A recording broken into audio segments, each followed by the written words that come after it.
Citizen Weekend with Olive Barrows. A very good evening to you. Welcome to Citizen Weekend on this 27th day of December. The countdown to the New Year is on. And so tonight we review the highlights that we've had throughout the year on Citizen Weekend. We also hear from Stephen Leto, and it tells us his story of accompanying and going to India to receive and fly the body of Raila Odinga to Kenya as the reporter that was assigned to that beat. So there is a lot to look forward to on Citizen Weekend tonight. The highlights.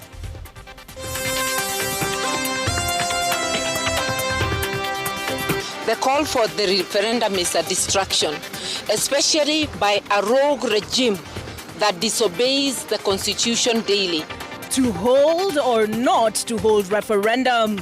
Mudavadi's push for 2027 referendum draws mixed reactions. Battle for top schools. 68,000 requests for top-tier senior schools rejected as first phase of the review comes to a close. We'll wait for you every day until we die. I was still awake trying to make sense of what I was feeling. Tributes to Jirongo. Tears flow as Jirongo's children and wives pay moving tributes at memorial service in Nairobi. Raila, come home. Raila, come home. On our continuing series, My Year, we tell you how news of the sudden death of former Prime Minister Raila Odinga was relayed to Kenyans.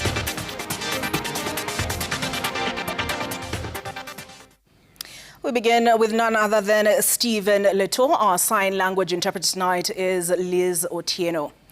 The push for referendum by Prime Cabinet Secretary Musalia Mudavadi has drawn mixed reactions, with opposition leaders raising a red flag over the proposal. PLP leader Martha Karua says the push is suspicious, vowing to oppose any attempts. Stephen Leto reports. The push by Prime CS Musalia Mudavadi to have Kenyans subjected to a referendum on election day has elicited mixed reactions. While eulogizing the late Cyrus Jirongo, opposition leaders questioned the rationale to hold the referendum on election day, saying it's a diversionary tactic by the Kenya Kwanza administration. The call for the referendum is a distraction, especially by a rogue regime that disobeys the constitution daily. Mudavadi, who is calling for the referendum on behalf of his master, Dr. William Ruto, he is occupying an office that itself unconstitutional. Karua laughed off the proposals, saying it is ironical to call for a constitutional review by an administration that has endlessly disobeyed the very same constitution. I think we have enough issues in Kenya, and as far as the constitution goes, I would tell them obey the constitution and the laws first. And Kenyans should never agree to go into a referendum with a regime that does not obey the constitution. Is it really our top national priority, the constitutional amendments that we want to talk about, when half of Kenya is going hungry? 55% of this country do not celebrate Christmas. Families cannot put food on the table. Constitution Implementation Committee CIOC Chair Karoli Omondi says his committee has already engaged the IEBC to ensure there is no delay in holding the general election. Now, if you look at Article 255 of our Constitution, extending the presidential tenure requires a referendum. And if you are saying those elections will not be held in 2 years, in effect, you cannot even extend the presidential tenure.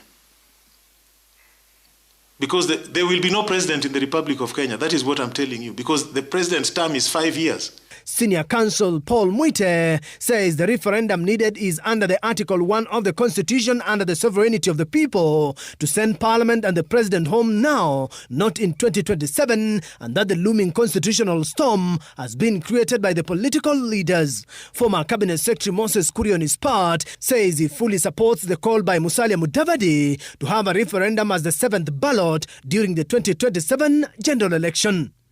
But for Professor Kivutha Kibwana, the push is about the political elite still hungering for the NADCO Prime Minister, 2 Deputy Prime Ministers, Assistant Ministers to solidify ethnic politics. Stephen Leto, Citizen TV. Amending the Constitution of Kenya by way of a referendum is a tedious and costly legislative process spanning more than a year to conclude. As you'll hear now from Seth Olale, the process of conducting a referendum through a popular initiative involves input from members of the public, county assemblies and both houses of parliament before the president assents. A referendum under the existing laws can only be conducted if the proposed amendment relates to the supremacy of this constitution, the territory of Kenya, the sovereignty of the people, the national values and principles of governance, the Bill of Rights, the term of office of the president, the independence of the judiciary and the commissions and independent offices, the functions of parliament, or the objects, principles and structure of devolved government. If the constitutional amendment in form of a referendum is conducted by a popular initiative, the promoters of the popular initiative shall collect not less than 1 million signatures of registered voters, of whom not more than 1/3 shall be from one county, and voters in each of at least half of the counties shall be represented. The signatures shall be delivered to the Commission in the prescribed form upon receipt of the list of supporters. The Commission shall verify that the initiative is supported at least by 1 million registered voters and meets the criteria set out under subsection 1B. The draft bill, formulated by the promoters of the popular initiative, together with a list of names and signatures of the supporters, shall be made public. If the Commission finds that the requirements of Article 257 of the Constitution have not been met, it shall declare that the draft bill has failed and shall not submit the draft bill to the county assemblies. If the draft bill is approved by a majority of the county assemblies and introduced in Parliament, Parliament shall publicize the bill and facilitate public discussion before passage. After passing the bill by both houses of Parliament, the speakers of the two houses shall jointly submit the bill to the President, who shall, before assenting to the bill, by proclamation, direct IEBC to conduct within 90 days a national referendum for approval of the bill. Modern technology, this time using of the public. The Commission shall conduct a referendum within 90 days from the date of the proclamation. Upon conclusion of the referendum, the chairperson of the Commission shall certify to the President within 7 days of declaration of the referendum results whether the bill has been approved in the referendum. The President shall, within 30 days of approval of the bill, assent to the bill. The entire referendum process, through a popular initiative from inception to implementation, takes more than 12 months, subject to legal injunctions. Seth Olale, Citizen TV.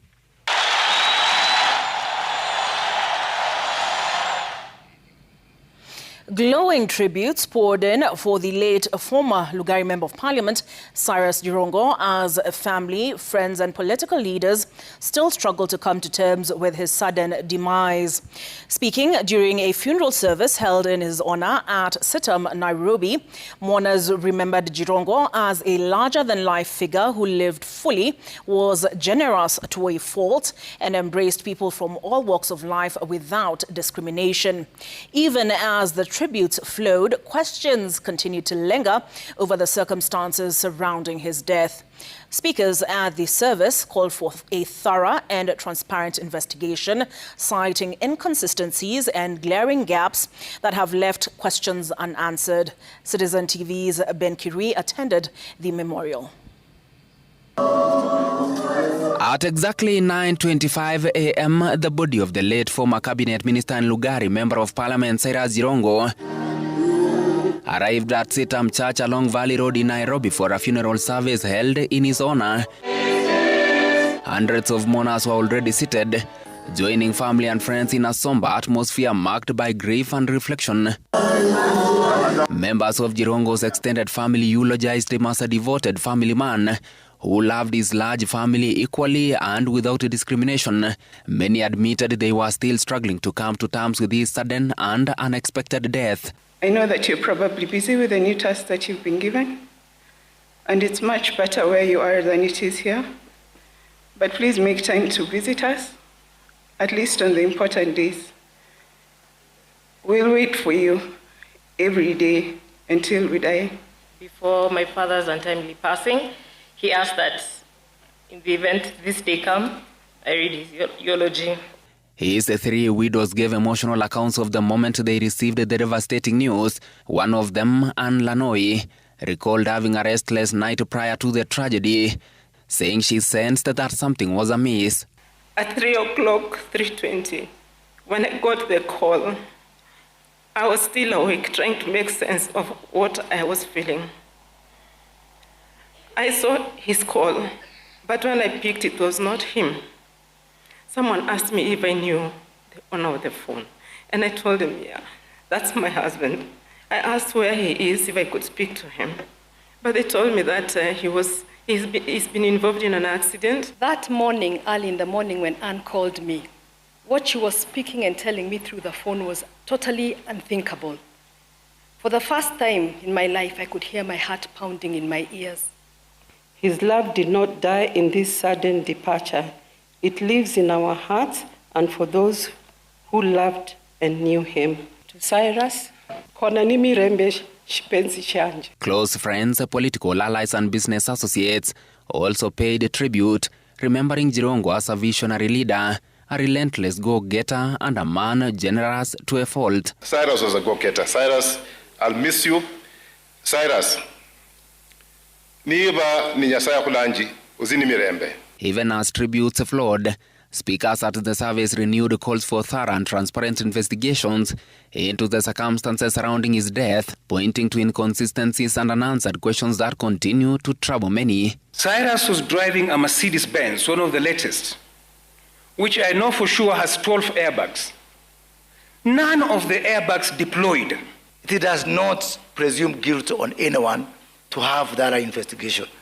And I offer to buy the torch, Khaniri, in that respect. Cyrus Jirongo will be laid to rest on the 30th in Lumakanda, Lugari constituency, Kakamega County. Much has been said about Jirongo, an astute businessman, a towering political figure, and a devoted family man. However, the circumstances surrounding his sudden demise remain a mystery, leaving friends and family demanding for answers. Ben Kirui, Citizen TV, Nairobi.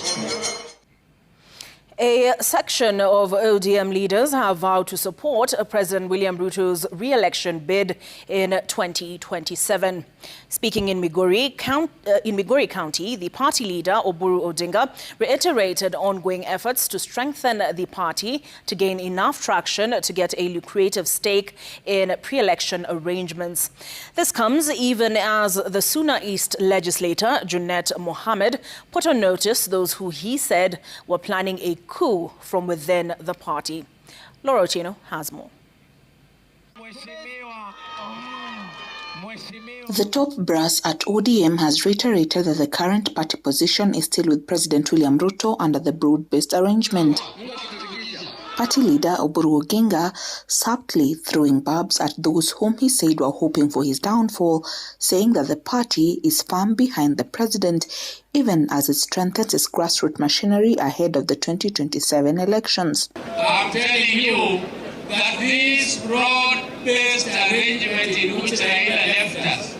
This is the best arrangement he could have done, and this is the arrangement our people should stay in.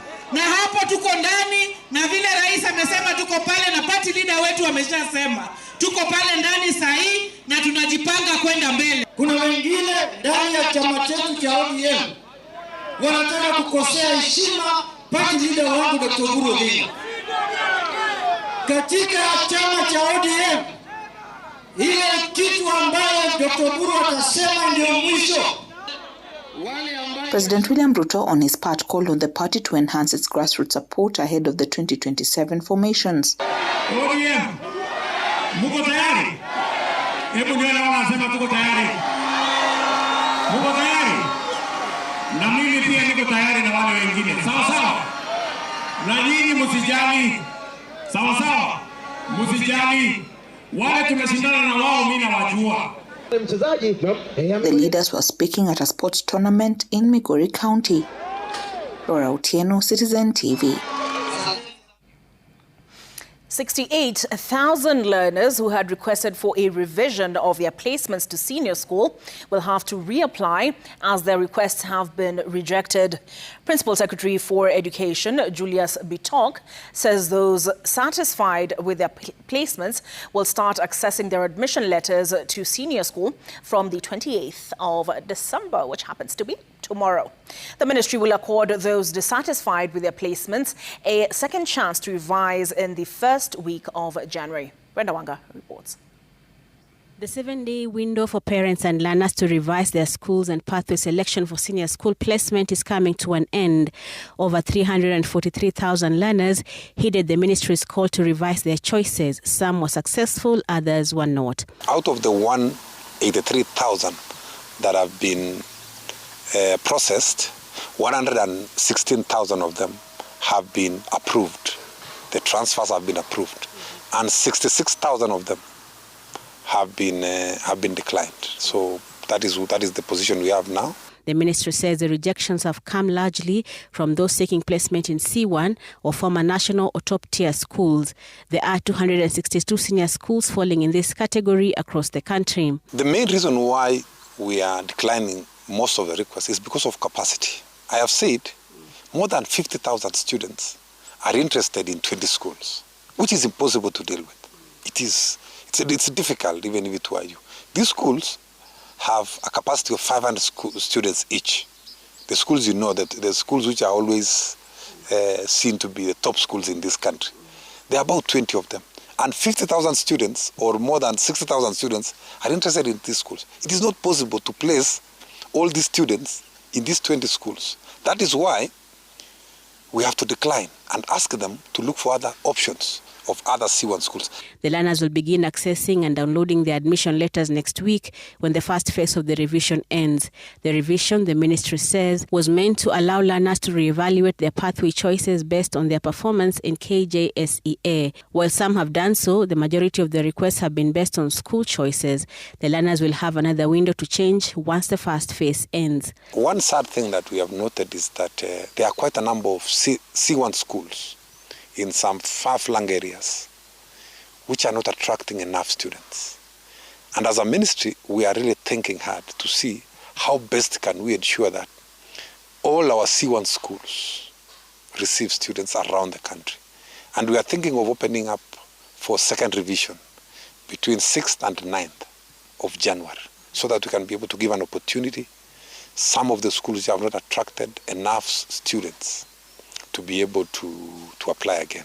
The placement and review process is aimed at addressing cases where learners feel they have been placed in schools that they are not comfortable with or pathways they feel are not in tandem with their abilities. The government says it is keen on ensuring that these processes are fair and transparent, especially since this is the first time the country is experiencing this digital senior school placement. Brenda Wanga, Citizen TV. Good to see my former school there, the Kenya High School. On our continuing series, My Year, the sudden death of former Prime Minister Raila Odinga threw Kenya into deep shock and grief in mid-October this year. That shock did not spare the Royal Media Services newsrooms as editors and reporters scrambled to cover a sad and the most consequential story of the year. Citizen TV's Stephen Leto was deployed to India to report on the death and repatriation of Raila's body. He recollects all of it now on Raila, the sudden end.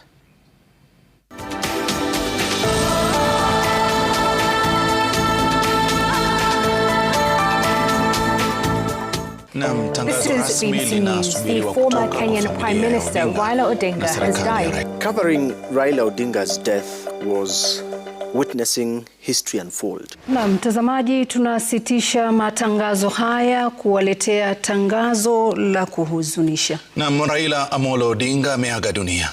Na habari tunazozipokea kutoka India zinadhihirisha kwamba Raila Odinga alifariki mapema hii leo. From the moment we received the news that Raila Odinga had died following his undergoing treatment in India, the next thing I knew was personally Stephen Leto.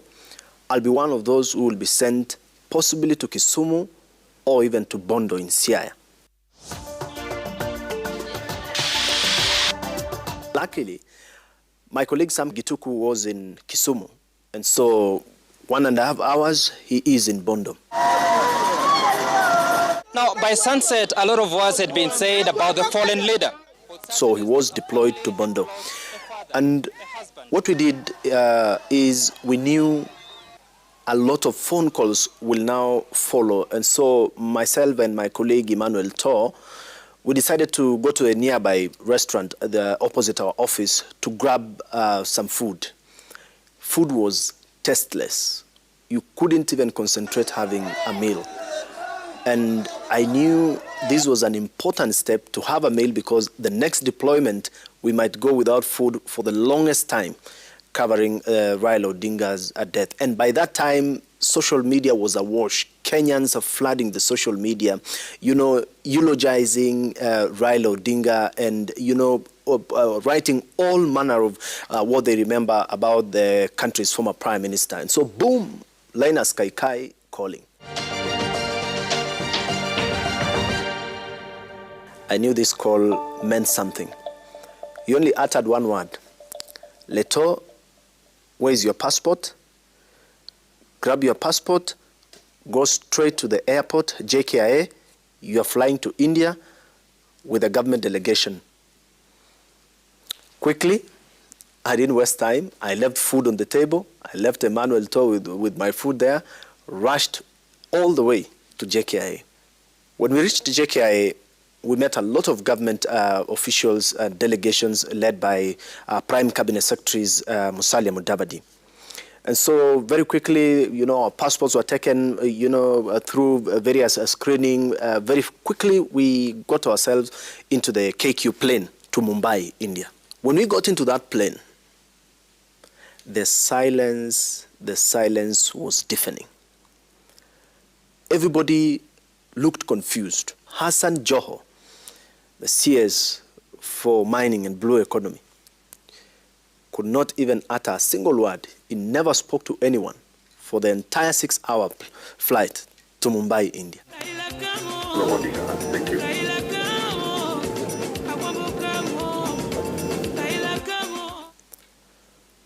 Opiyo Wandayi, the cabinet secretary for Energy and Petroleum, I didn't see him grab a meal inside that plane. Kipchumba Murkomen, the cabinet secretary for Interior and Coordination of National Government, he tried to put up a brave face inside that plane, but it didn't take long. We could see a shaken man. You could see someone also who is in shock. By the time we got to India, our plane landed. It was chilly, it was raining somehow, and our plane was directed all the way to the VIP section. The body of Raila Odinga had just been brought in by the military helicopter. For me, I never imagined that we are going to India, and coming back from India, we are bringing back Raila Odinga not as a person, but as a corpse.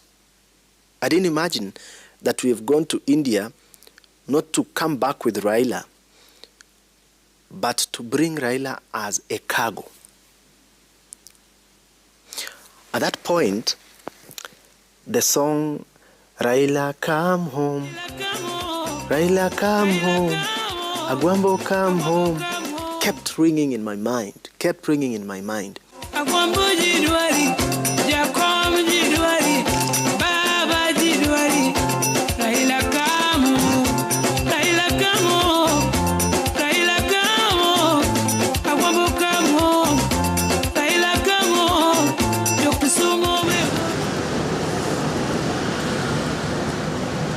And so back to the VIP section of the Mumbai airport.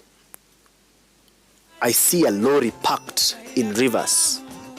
Inside, there is a temporary casket, definitely with Raila Odinga's body inside. Inside that lorry, side by side, we have India security personnel manning that particular casket. The first person to see was Raila Odinga's long-serving bodyguard, Ogeta. Ogeta was so pained. He just went to Opiyo Wandayi, hugged him, and cried deeply, and started shedding tears on Opiyo Wandayi's shoulder. It was a painful moment. He looked heartbroken, completely heartbroken. When we go to the VIP section, we find Winnie. Winnie was holding the father's hat like a baby. The now infamous Raila Odinga's hat. She was holding it like a baby. She couldn't leave it. The only time, in fact, at that VIP section, there was a chair that Winnie prepared.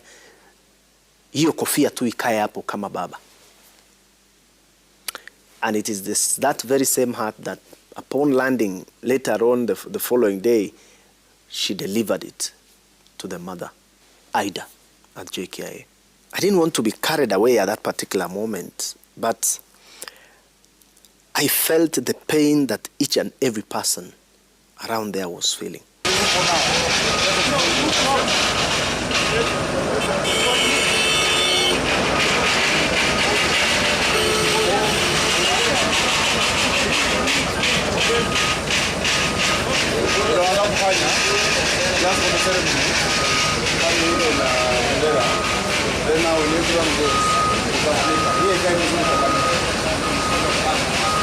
And so very quickly, the plane was already on a U-turn to Nairobi.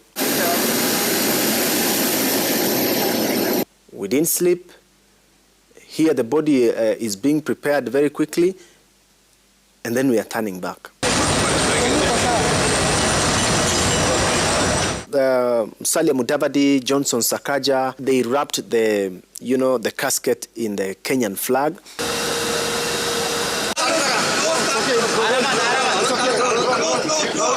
And it was loaded into the KQ plane. That was, the engine did not even go off, because we spent about an hour, doing all that and also processing ourselves back to the plane to return to Nairobi.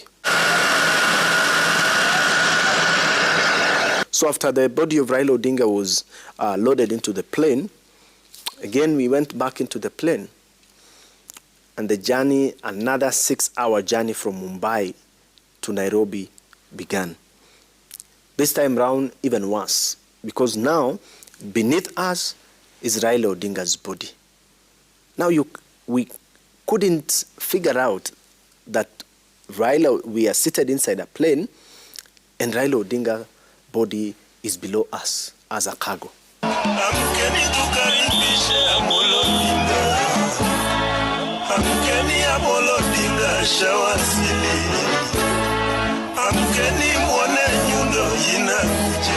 We had live coverage inside the plane as it was descending, and then we had the live tracking of that plane by my colleague Ayub Abdikadir and Trevor Mbija, who are in studio. And then now we had the team that was already on the ground awaiting now the landing of this plane.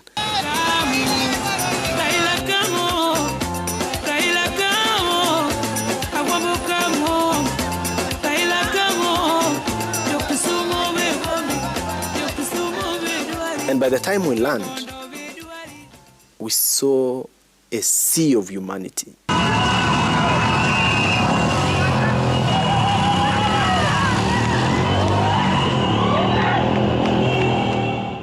The people who had come to the airport to receive Raila Odinga's body. Before we could even alight from the aircraft, already the airport security was breached.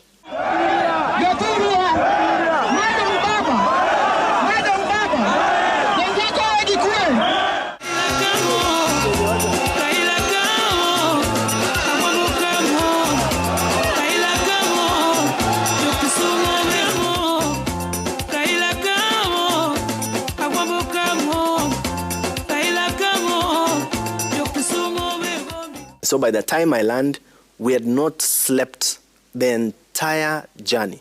We had not slept for all those hours, and it was now 9 a.m. So I handed over the coverage to my colleague Emmanuel Tor and his other team, and then I just went and took a deep sleep, knowing that the following day we were again going to go all the way to Kisumu to receive the body, and later again the following day go all the way to Bondo for the final rites of Raila Odinga.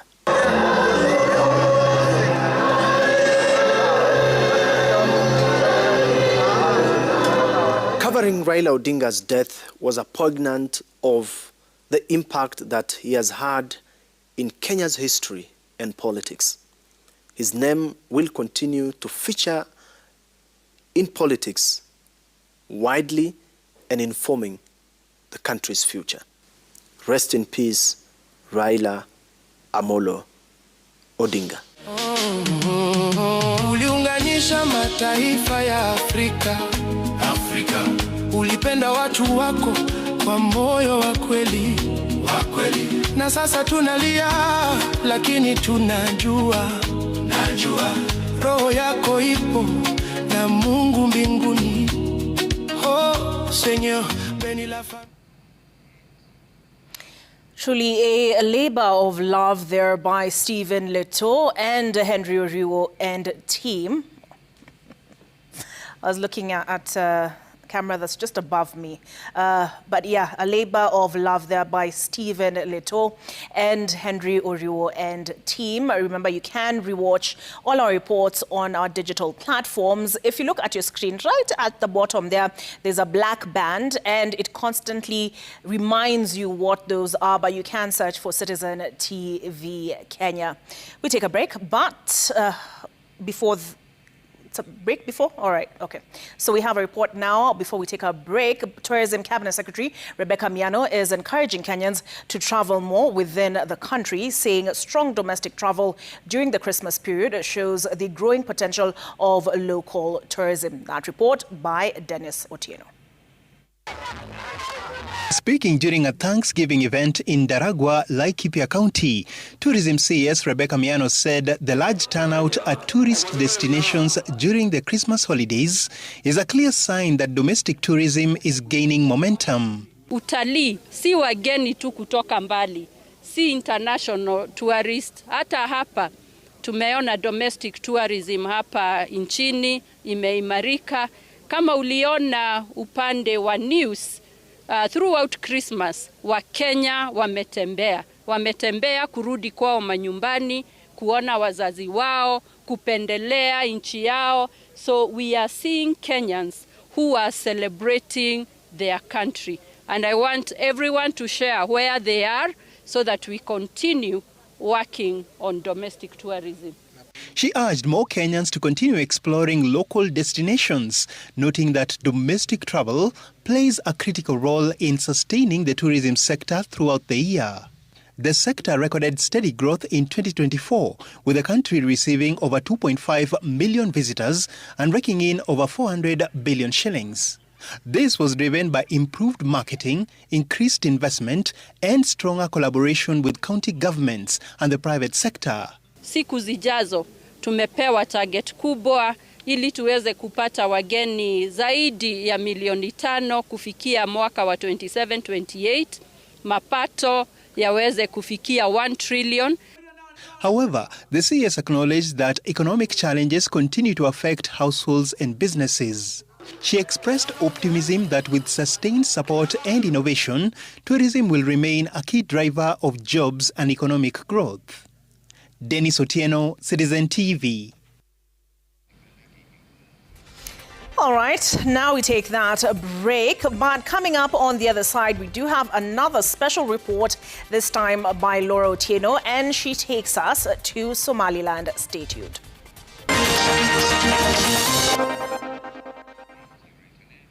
Thank you for staying with us on Citizen Weekend. Illegal and unregulated fishing is emerging as a major threat as the shocks of climate change continue to bite. In Africa, erratic rains and the unprecedented death of livestock has pushed more people closer to water bodies, embracing fishing as a source of food and for economic sustenance. Laura Otieno now reports on the marine fishing challenges in Somaliland, where stocks of fish at the Red Sea have gone down by nearly half as more people venture out to sea.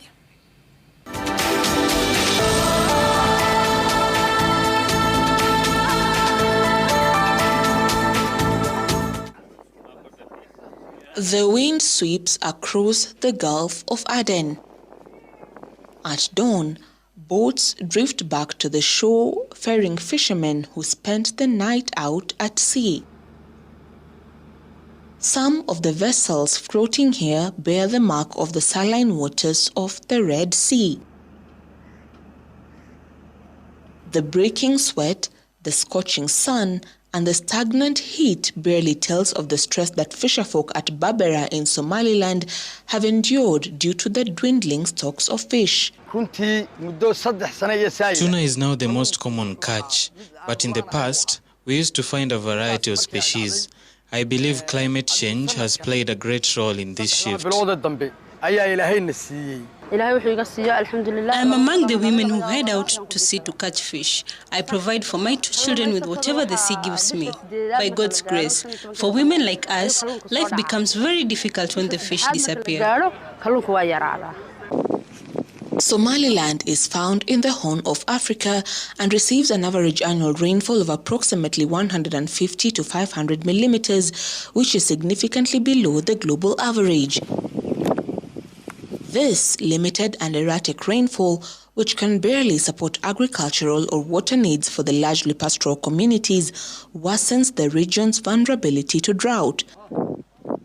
According to the Somaliland Drought Impact Assessment Report of 2022, the country experienced one of the most prolonged and severe droughts in its history, where 1.2 million people required urgent humanitarian assistance. We have faced the loss of livestock, the destruction of farmland, and the migration of our youth. We urgently need a comprehensive plan to address these challenges. The port at Berbera is an important corridor for trade.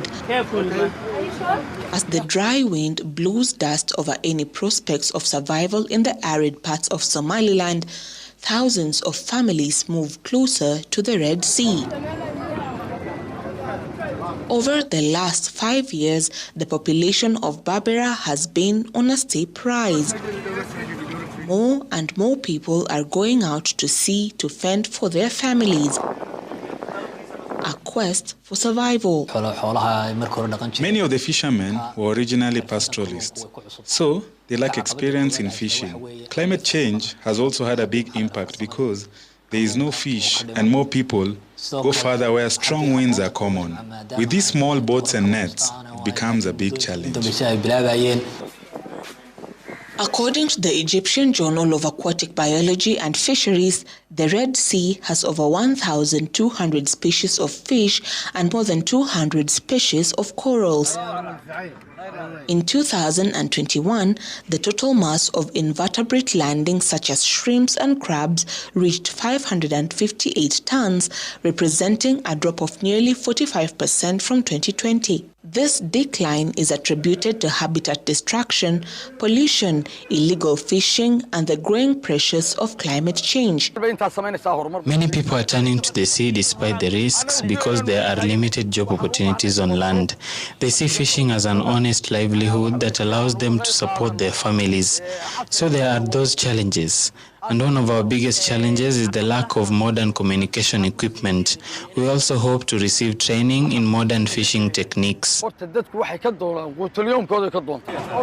response to the decline, some countries in the region, such as Egypt, have implemented significant measures, including a 5-year ban on destructive fishing methods like trawling and a temporary hold to all recreational fishing as of May 2024 to allow stocks to recover.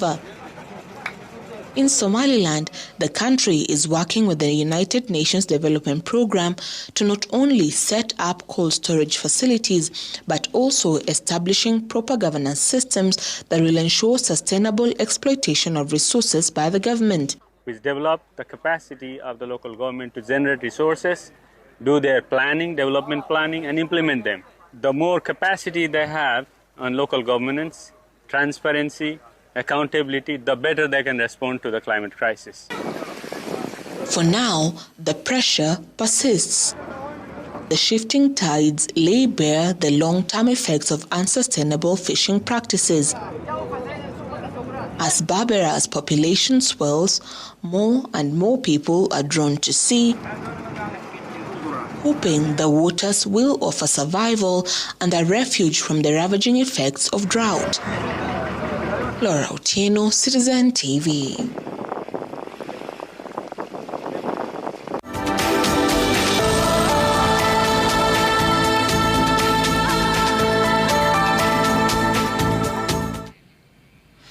Residents of Bureti in Kericho County are calling on the government to step in as the nationwide strike by clinical officers enters its 6th day. They say essential services have completely stalled at Kapkatet Hospital, the largest facility in the area after the Kericho Level 5. Patients and relatives describe enduring long delays and some even missed appointments. They want the government to engage the striking officers to resolve their issues. Willie Lusige reports. At Kapkatet County Hospital, the scene is chaotic. Patients and relatives are turned away at the main gate, facing the harsh reality of a healthcare system paralyzed by the strike. The clinical officers' protest, now on its 6th day, has left wards empty, emergency services crippled, and families desperate for medical care. Anarutisha wale wa matende nataka kuingia ndani, anarutishwa. Narutisha kwa njia gani? Sisi tunakaa kama mbuzi, hakuna watu na saitio sisi. Kwa nini tumefika hapa Kapkatet? Kama ni referral yetu ya South Rift, tunategemea sana. Bahati mbaya tunapata mlango imefungwa, security wanaturudisha kwa mlango, anasema madaktari wako kwa strike. With Kapkatet being one of the main hospitals in the area, many patients have no choice but to travel long distances or skip treatment. The strike has exposed the fragility of healthcare access in rural regions, leaving vulnerable communities at risk. Enda Gablong au enda in Litein. Na tawa iko hapa na daktari iko hapa. Kwa nini? At this moment, people are being told to go to private hospitals since the county government has not initiated any talk with this hospital. So we are requesting the county government of Kericho County lazima ingilie kati, ione mikakati ambayo itaiweka ili kila kitu ifanyike bila kuwa na msukumano. Clinical officers downed their tools nationwide on December 22nd through KUKO, demanding urgent action on critical issues. They are calling for the immediate signing and implementation of the Collective Bargaining Agreement CBA, finalized in August 2025, along with awarding of the backdated promotions which they say are long overdue. Willy Lusige, Citizen TV, Nairobi. Once known as a breeding ground for crime, drugs and violent extremism, Majengo slums in Nairobi has for years carried a dark reputation. But today, a quiet revolution is taking place, led not by authorities, but by mothers who have lost their children to extremism, raised children alone, and survived the very systems that failed them. As we'll hear now from Mary Moki, these mothers are determined to rally their community to reclaim the future of their children. For years, Majengo slums was a place parents feared for their children. Poverty, crime and radicalization thrived, feeding on idle youth with no opportunities and no hope. For Hidayah Wanjiru, the cost of that reality was devastating. In 2011, her 13-year-old son disappeared from home. Days later, he called to say he was in Somalia. By the age of 16, he was dead, killed as a suicide bomber, a child lost to radicalization. Mambo ya vijana kuwa idol limepungua. Kitambo watu walichukulia hiyo advantage sababu vijana walikuwa hawana ajira, hawana elimu. Hidayah refused to allow her son's story to define Majengo's future. Today, she is among a group of mothers leading community policing and mobilization, stepping in where fear once reigned.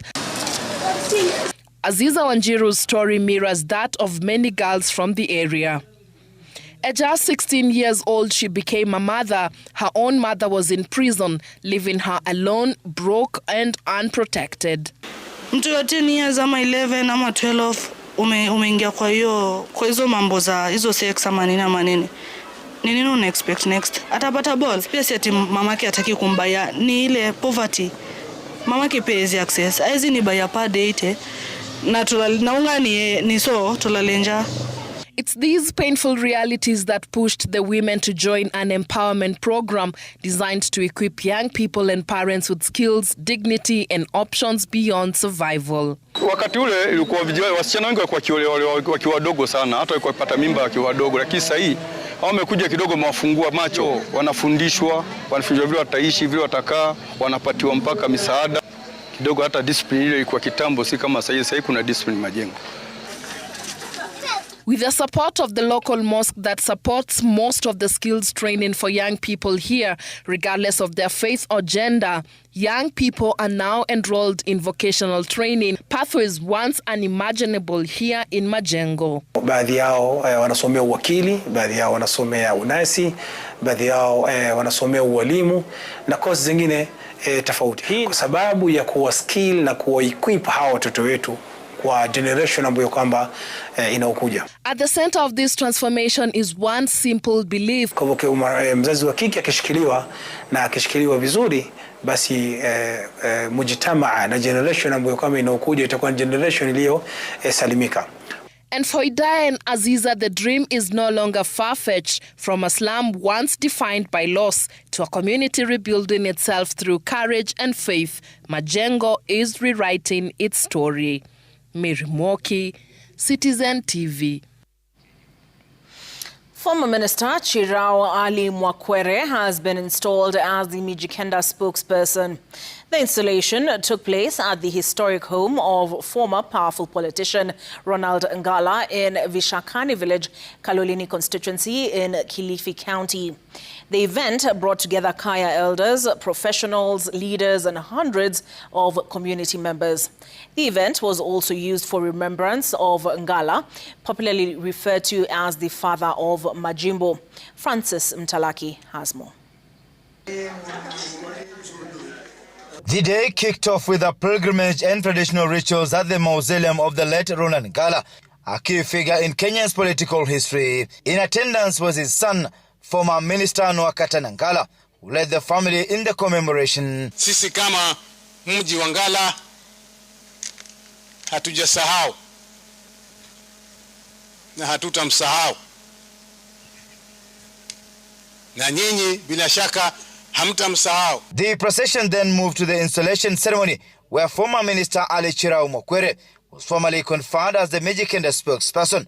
Mokwere, who already serves as Digo community spokesperson, now takes up the broader role representing the 9 sub-tribes. Nimekubali kuchukua uongozi huu.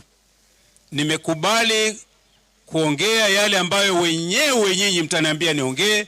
Sitaongea yangu mimi mwenyewe. Huwa mkali sana mara nyingine, lakini nitakayoongea ni sauti ya wenyewe Mijikenda.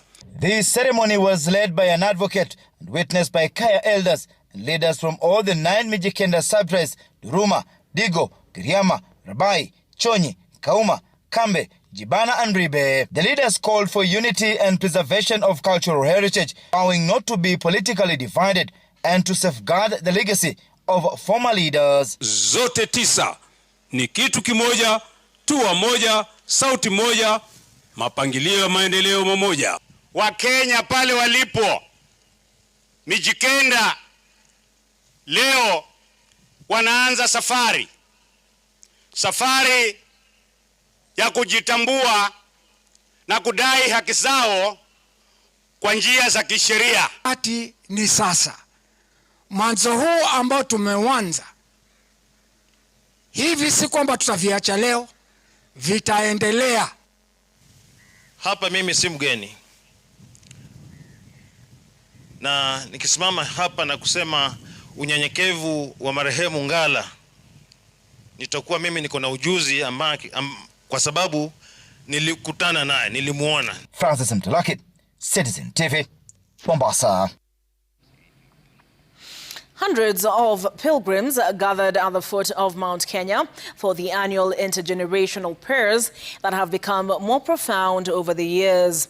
Led by elders from the Agikuyu community, the prayers were centered on national unity as well as peace in the wake of rising political tensions. The pilgrims also underscored the significance of the prayers, which they said are key in passing down important cultural lessons to the younger generation. Laura Otieno has that report. Friday morning, and the Samson Corner in Kirinyaga County was abuzz as hundreds of pilgrims from across the country gathered for the annual intergenerational prayers. While some wore traditional Kikuyu regalia, others carried items with deep cultural meaning, and others engaged in prayers while facing Mount Kenya. Mazingiro na nchi ambazo watu wanalia, watu wanaumia, na kwa sababu ya hiyo sisi pia wa Kenya tunaogopa, tunaangalia mbele. Tunaona ni vizuri tukuje tuombe Mwenyezi Mungu ili atuonee huruma sisi kama Kenya na atupatie amani. Nchi ya Kenya inasemekana itakuwa namba 2 kwa utajiri katika Afrika, tukipendana, tukikaa vizuri na tukiomba amani, kwa sababu amani ndio kitu ya mwanzo. Kwa hivyo maombi ya leo ni kuomba na kuombea kizazi chetu cha leo kiwe na ushirikiano mwema. Apart from the general group prayers which were led by the chairman, each pilgrim was allowed to have individual prayers. Tumeomba na Mungu amesikia, ni kwamba Mungu akuondoe. Hatutaki watu wa kutugawa. Kama umekuja na uliuba ukaja nchi hii ukaanza kutugawa, tafadhali Mungu muondoe. Usiongee maneno ya kugawanya mlima, lakini sisi tunaombea hii mlima ikuwe mlima moja. Hakuna maneno ya mlima ya East ama mlima ya West. According to Agikuyu folklore, Mount Kenya is the sacred resting place of God, with the community believing that prayers made at the foot of the mountain hold great significance. Laura Otieno, Citizen TV.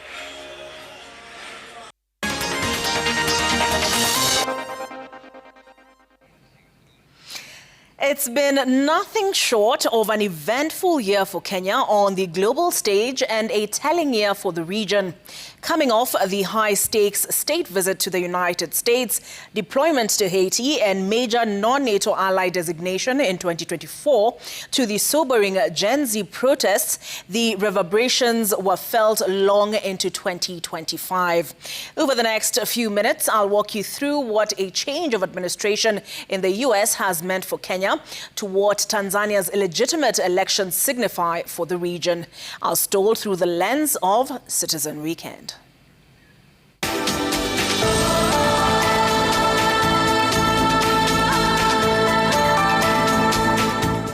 return of Trump into the White House on January the 20th, 2025, quite literally turned the prevailing world order on its head, beginning with a pause on foreign assistance and withdrawal from the World Health Organization, among other UN agencies. WHO is an extremely important player in global health in terms of coordinating public health emergencies, response and preparedness, and many other health programs.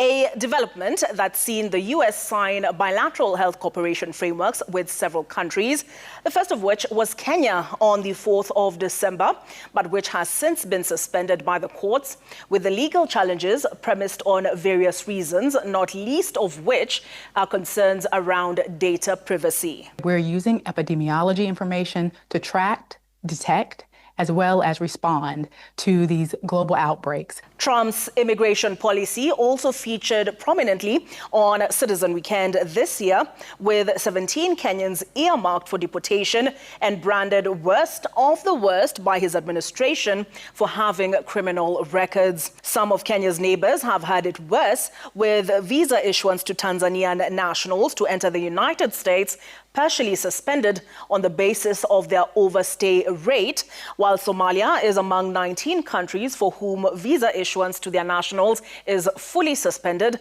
with President Trump just last month describing Somali immigrants as garbage. I've also announced a permanent pause on third world migration, including from hellholes like Afghanistan, Haiti, Somalia, and many other countries.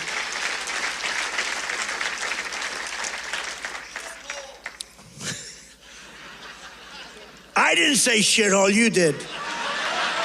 Trump is not running for re-election, so he's going to completely escalate his measures against Somalis and undocumented immigrants because he's not looking to get re-elected. So look for it to get a lot worse before it gets better. Since Trump has uplifted targeting the immigrants in the U.S., they are increasing and also winning political positions. The latest example is 2 weeks ago, Mamdani, the new mayor of New York, he was immigrant and he got his American citizenship just in 2018. This is Trump-based ideology, and he wants to get some elite, supporters, but he's losing the large majority of American citizens, including the immigrants. His vice president's wife is immigrants. Trump himself, his wife, is a former immigrant. We had a meeting, and I say, why is it we only take people from shithole countries, right? Why can't we have some people from Norway, Sweden, just a few? Let us have a few. From Denmark, do you mind sending us a few people? Send us some nice people, do you mind? But we always take people from Somalia, places that are a disaster, right? Filthy, dirty, disgusting, ridden with crime. The only thing they're good at is going after ships. Aside from addressing himself to immigration issues, Trump has projected himself as a peace and deal maker, brokering a peace agreement between the DRC and Rwanda in exchange for critical minerals in early December, a historically complicated peace process in which Kenya has been heavily involved. Citizen Weekend tracked the peace process right from January, when the biggest city in eastern DRC, and that is Goma, fell to the M23 rebels, followed by protests in Kinshasa that saw Kenya's embassy and personnel attacked. It was very tense when the city of Goma eventually fell. Those days leading up to the fall of the city and during the fighting itself, heavy bombing, pounding, and the fear was palpable. You could almost touch the fear. I think the key here will be whether President Kagame and President Tshisekedi will be able to sit at one table and actually resolve this issue. In pursuit of which an EAC and SADC joint heads of state summit was held in Tanzania on February the 8th, co-chaired by Kenya, and which eventually culminated in a face-to-face meeting between Rwanda's President Paul Kagame and DRC President Felix Tshisekedi. It's actually quite an easy conflict to solve because Rwanda has such influence over the M23. It's really just the Rwandans that are fighting, and the international community has such influence over Rwanda. And it's this pressure that the United States brought to bear post the Washington Accords after M23 captured the strategic city of Uvira on DRC's border with Rwanda and a short 27 kilometers away from Burundi's capital, Bujumbura. I think this is the beginning of a peace process, certainly not the end of a peace process. This deal, like Jason just said, is backed by Trump. It is backed by United States. And the issue is that people need to understand the U.S. is the most powerful country in the world. I want to ask you respectfully, Mr. President, that in your quest for global peace, to support efforts to resolve the humanitarian catastrophe in Sudan. The conflict in the Sudan has proven a test for Kenya's long history of mediating peace in the region. President William Ruto, accused by the Sudan Armed Forces of financially benefiting from the conflict, while the government of Kenya stands accused of fueling the conflict through the provision of arms to the Rapid Support Forces. The hosting of RSF's leaders in Nairobi in February at the iconic Kenyatta International Convention Center, while they stand accused of genocide, pricked the nation's conscience. President Moi facilitated a lot of talks in the region. Talks around Sudan, talks around Somalia, earlier even talks around Uganda. We did not fit in our iconic Kenyatta International Conference Center these thugs and murderers. The problem and the challenge now is allowing them to try to declare a government, an alternative government in Kenya. That is where the problem is. The hosting of RSF is perceived as undermining the national security interests of the United States government because, as you know, this group was sanctioned by the U.S. One in a number of questionable decisions made by the Ruto administration that led the chair of the U.S. Senate Foreign Relations Committee, Jim Rich, to call for a review of Kenya's major non-NATO ally status. Despite evidence of genocide, rape as a weapon of war, and mass displacement, the war in Sudan that has been raging for the last 2.5 years has received hardly any international attention, leading to its labeling as the forgotten war. And the testimonies that are coming they're extremely hard. They're hard, they're painful to hear, and now these people that are here inside of Tawila, they don't receive the support that they should receive. For many in the international community, what's happening in Sudan is seen as not an international threat. It's not threatening broader international security, and so it hasn't received the prioritization that some of these other conflicts have seen. In June, Kenya marked a year since it first deployed police officers to Haiti as mission lead of the multinational security support mission. While Kenya was keen to put a good face on things given the skepticism that shadowed the deployment, President Ruto finally conceded in September that the operating conditions were less than ideal. We have been operating at a 40% capacity. Initially, it was expected that 2,500 security personnel would be made available. Unfortunately, they were not made available. It was also expected that there would have been force multipliers, that we would have armored personnel carriers, we would have enough logistical support to be able to make this mission successful. I must commend the United States. They did make available logistics, vehicles, but unfortunately, most of the vehicles were second-hand vehicles, and therefore they broke down a lot many times. And in fact, it put our personnel in great danger when they broke down in very dangerous places.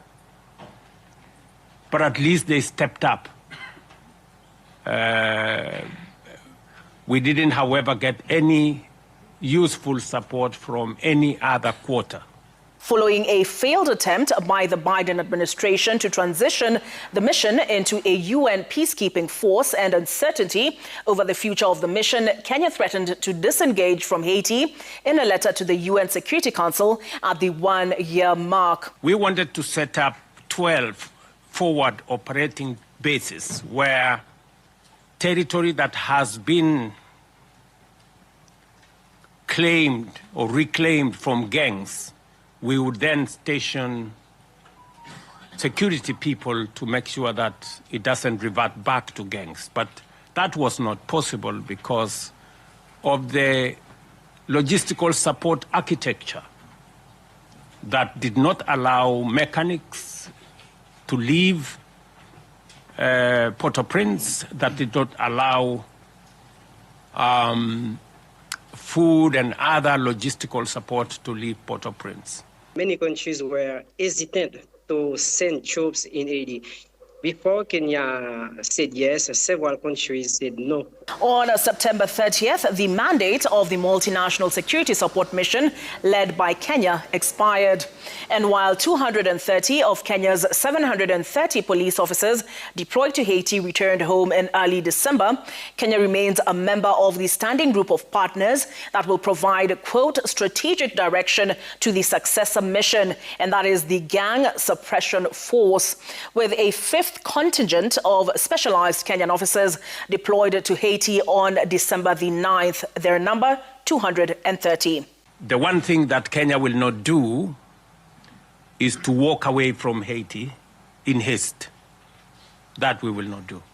We come full circle now to the state of democracy in East Africa.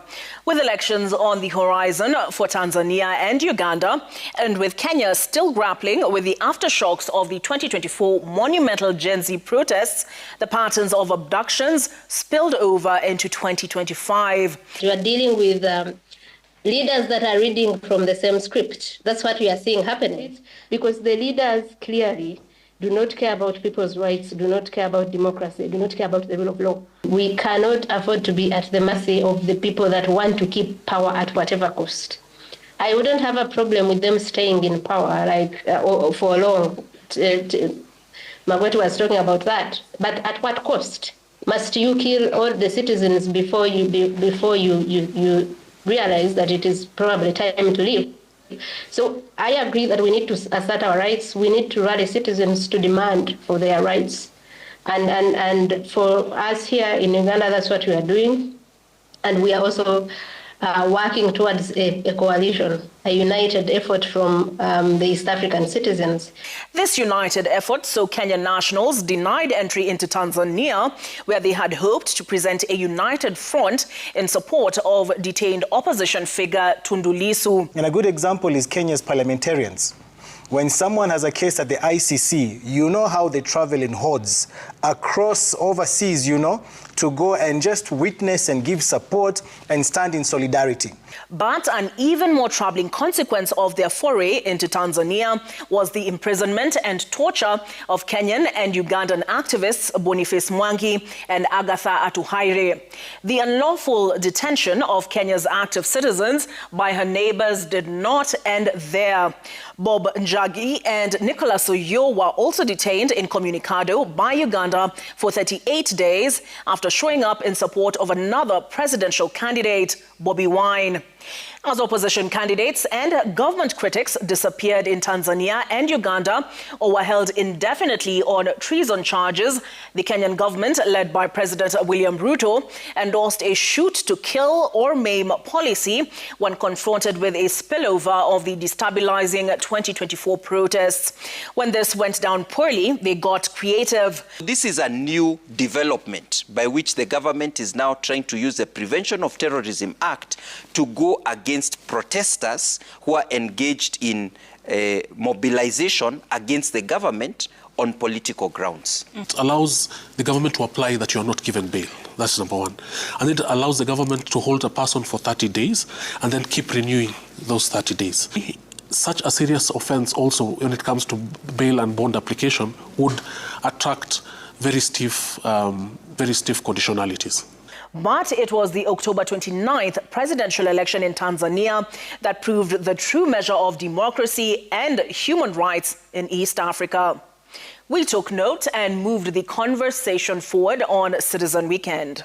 As researchers, we need to admit when things do surprise us. And I think in this case for Tanzania, the scale of the protests did surprise me. I was expecting some demonstrations. They'd been announced online beforehand. But I do want to emphasize that the scale and the scope of these demonstrations is really unprecedented in Tanzanian history on the mainland.